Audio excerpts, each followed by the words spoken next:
My name is Gideon Napson, a volunteer on this oral history project. Can you introduce yourself and your connections to the church, please? Yeah, my name's Karl Fletcher. I'm a chartered surveyor, and Reverend Samuel asked me to come and have a look at the church quite a few years ago now. I think probably back in 2019.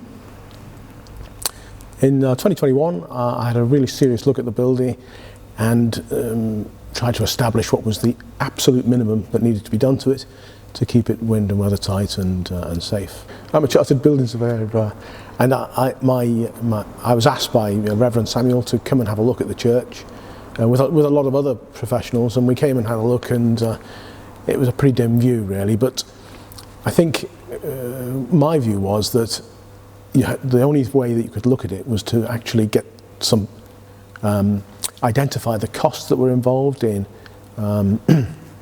making it safe and wind and weather tight, because that's the most important obvious thing to do with any sum of money that you manage to obtain to spend on the church. So that seemed to be a logical way of doing it, to deal with the absolute minimum repairs that were required, and then to move on, gaining more funding for more repairs and do some of the aesthetic things and some of the nicer things that needed to be done. You have visited and assessed this 150 years old building a number of times now. What exactly is the state of the building now? Well, the state of the building is still in very poor condition. Everything you look at is serious decay issues with it, and obviously they're going to have tremendous cost to put that right. But in the first instance, it's difficult to say, but to carry on with that idea of making it absolutely safe and wind and weather tight, that's going to be the first step, and that's what needs to be done next. Architecturally, what is outstanding about this church structure? Well, it's a massive church.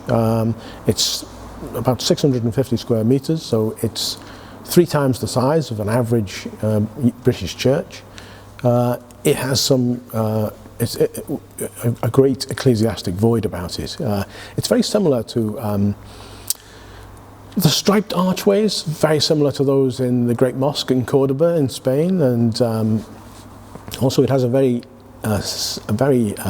close comparison with a church, Santa Maria Assunte in San Gimignano in Italy. That has the same sort of sprung elliptical arches with the banded colouring in them, and so you can see it's a very similar style. So you can sort of trace where the architects got these ideas from to come up with this church. The church tower is in high state of disrepair since, unlike the church, it is not used regularly. Is it still replaceable, or is it time to pull it down? Ooh, that's a good question. I think personally you should think about reducing it. You're certainly reducing it to a height probably half of what it is at the moment. You can see a level where there's a banding around of terracotta work in the brickwork, and that would seem to me like a good place to bring that down to reduce the risk. Is it practically possible to reduce the length of the tower by half? Yeah, I think it is. When you consider what needs to be done to it to make it safe again and to make it good, there's a lot of eroded brickwork up there, deeply eroded brickwork, and really my view of it was always that it should be taken down. But I think the cheapest thing to do with it was to put the scaffold up, which is it wasn't a low cost, but put the scaffold up and repair the brickwork at the top. But it still leaves something that's going to continually erode, and whatever you repair it with is going to erode over time as well. So my view was the easiest thing, simplest thing to do would be to reduce the height of it. It's a very, very thick masonry wall, so it's a very sturdy thing, but that's not the problem, the sturdiness. It's not going to fall over, it's the stuff that's going to fall off it. How does this building compare with other old structures you have also assessed, either for repairs or to support its demolition? It's certainly in a very poor condition, and my own view is that it would be right on a knife edge as to whether or not it's repairable or it needs to be demolished. I think a lot of people would hold the view that it was ready for, it's had its life, and then it would be ready for demolition. Part of the reason this church building is still in disrepair is that it was abandoned for years. Why is religious worship the reason for this building structure declining? That's a good question. I'm a building surveyor, so it's a difficult one for me to answer. But I do know.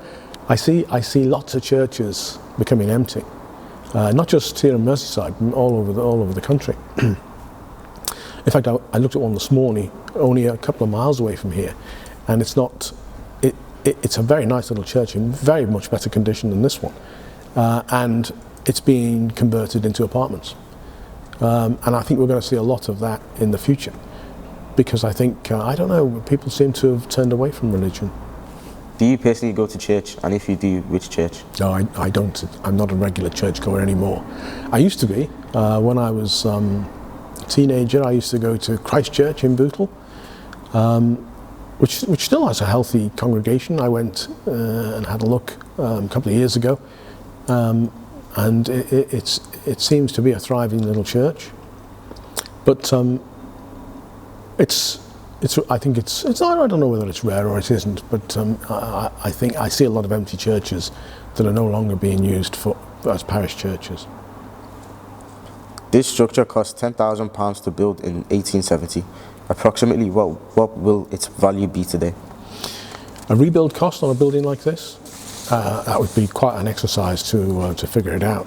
But if you based it on 650 square meters and tried to throw a cost at it, it would be a very, very difficult exercise to put a cost at it per square meter, and you'd get quite a big range. This is quite an elaborate building, so some of the features in here have been expensive. They've been a cost to construct them. So it would be an awful lot. Approximately, I'd say £10,000 a square metre. So about £6.5 million. That sort of money. £6.5 million. It's very difficult to say. I wouldn't like to commit myself. If you owned this building, what will you do differently to maintain it?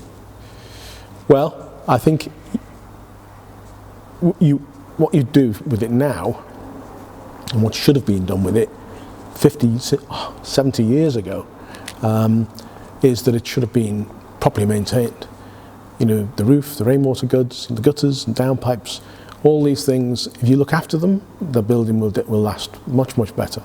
If you neglect them and allow dampness to come into the building, then you're in real trouble, because everything is affected adversely by moisture. And this building has got a lot of water damage and frost damage all over it, evidence of it everywhere.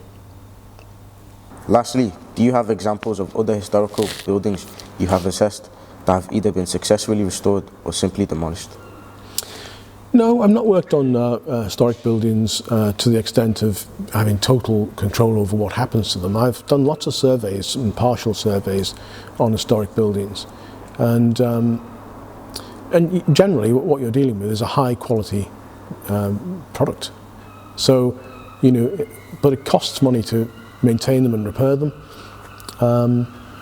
Costs a lot to look after them.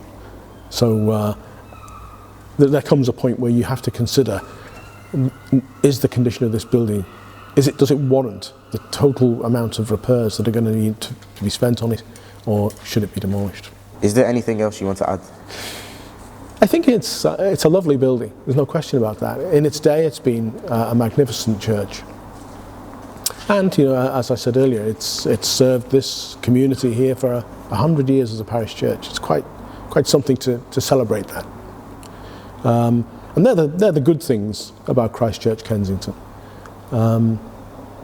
Obviously, the bad things are the condition that the church has inherited this building with, and the constant battle that will be in terms of finding funding and pouring it into this church. It's got to need some very careful consideration as to whether that's the right thing to do, I think. What do you think about the time and effort Pastor Sapang has put in the building to make it better for the community? It's a terrific effort that and his intention is very laudable. But yeah, and you know, I wish him well with it.